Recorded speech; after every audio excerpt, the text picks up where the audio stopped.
lot of people don't understand when someone loses a companion animal, what they mean to them. They're part of the family, and some people don't understand. And sometimes people end up with comments from others that are not there to hurt, but it's just like they don't understand. So they'll say, well, aren't you over that yet? Why don't you get another companion animal or whatever?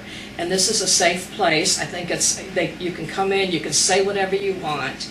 You can bring pictures of your animals. You can, it's a safe place. We're not counselors. We just listen, and that's the important thing. And just to help you get over it, we realize that your grief may last a week, it may last a year, it may last 2 years. That doesn't matter. The important thing is that you're just being able to talk about it, as we all of us who love animals do.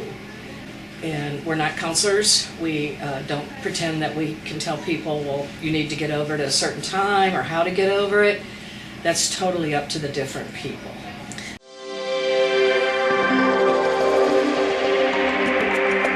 Well, I think it's normal for most people to understand when it comes to humans. Most people, they know if it's going to probably take a while to get over it, but not everybody understands about our animals.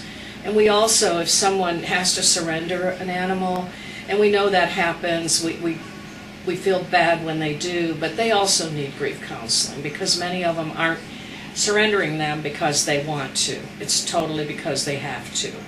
So I think that's what makes it so different. Everybody understands losing a human and going on with your grief, but not everybody understands when it comes to animals.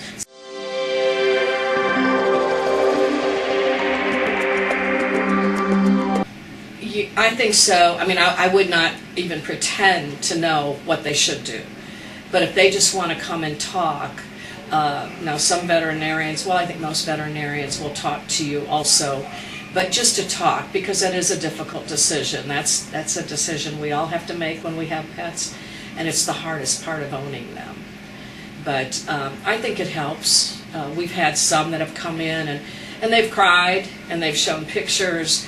And that's the thing. This is for you. This is for the person who's coming in. This isn't for us. This is for the person who's coming in that needs to just talk.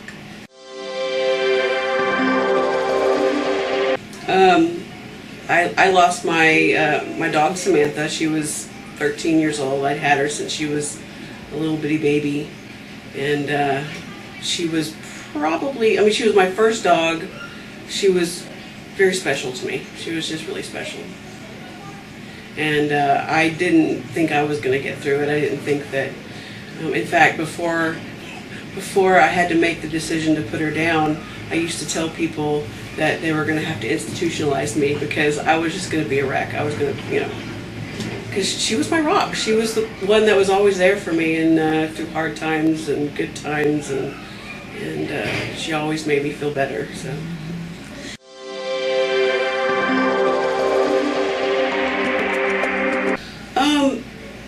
I think it's wonderful. I mean, I had a place to go.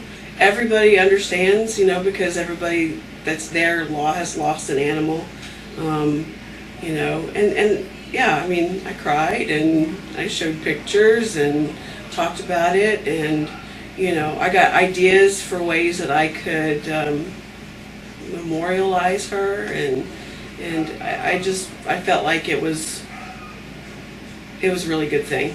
It really did help me. It's hard to make that decision, and a lot of times, people struggle with it, and they're like, is it the right decision? Is it the wrong decision? And you come and you talk to people who've been through it, and who've made that decision. It might make it easier for you to have someone that understands.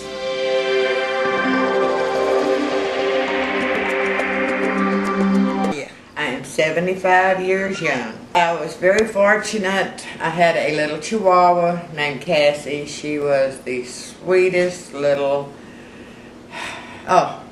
she slept with me at night. She'd get up close to me in the bed and snuggle up to me. And she played, she entertained herself, but when you wanted to hold her, she was ready to be held. and she was about, I guess Cassie was about 11, 12 years old by then. So I got her when she was about 3, something like that. And so I had her quite a while. And she started getting where she didn't want to do too much. And I took her in and found out she had heart trouble. And they gave her some medicine. We'd take that each day, but she just didn't seem to be getting better. And I just couldn't stand the thought of coming home one day and finding her just passed out somewhere. So I debated and I prayed and I thought, no, it's time for her to go to God. And so I went to the animal shelter and talked to people there, and they were just really helped me and put her to sleep. But I knew that she had friends with her until she went to sleep, and there was no pain. So it was the hardest thing I ever had to do, was to put her to sleep, because she was my friend. She was my child, my friend, and I just loved her to pieces. And I miss her like everything. I've gotten another one since then, but this one is definitely not Cassie. Cassie was my special little girl.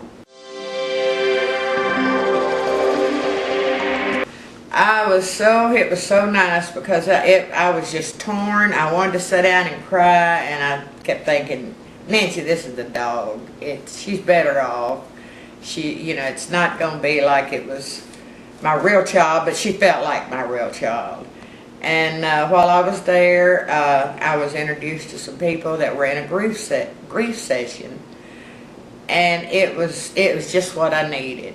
We sat and talked. They told me some of theirs, what they had gone through. I talked about, it's what I needed to talk about, what I had gone through. And it just made me, when I left there, I felt so much more at peace with what I had done or had to do. And I just, to me, a dog is the one animal that God has created that loves you unconditionally.